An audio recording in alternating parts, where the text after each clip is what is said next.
Channel सागर भक्तिमाला में आपका स्वागत है। शरद पूर्णिमा, जिसे रास पूर्णिमा भी कहते हैं, हिंदू पंचांग के अनुसार आश्विन मास की इस पूर्णिमा ही शरद पूर्णिमा है। ज्योतिष के अनुसार पूरे साल में केवल इसी दिन चंद्रमा 16 कलाओं से परिपूर्ण होता है। शरद पूर्णिमा श्री कृष्ण की रासलीला से भी जुड़ी हुई है। ऐसा माना जाता है कि शरद पूर्णिमा के दिन ही भगवान कृष्ण ने गोपियों के साथ महारास रचाया था। कहा जाता है कि कृष्ण में 16 कलाएं थी और शरद पूर्णिमा के दिन ही चांद अपनी 16 कलाओं में मौजूद रहता है। इस साल शरद पूर्णिमा 16 अक्टूबर 2024 को मनाई जाएगी। माना जाता है कि शरद पूर्णिमा के दिन माँ लक्ष्मी जी का जन्म हुआ था। ऐसे में धन की प्राप्ति के लिए ये दिन सबसे उत्तम है।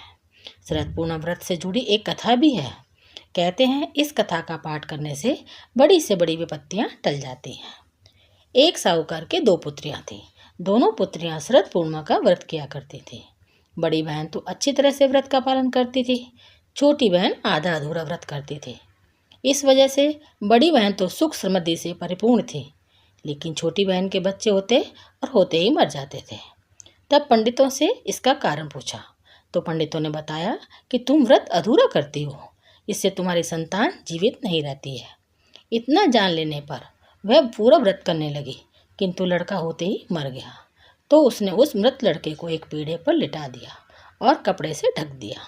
अपनी बड़ी बहन को बुला लाई और वही पीढ़ा बहन को बैठने को दे दिया।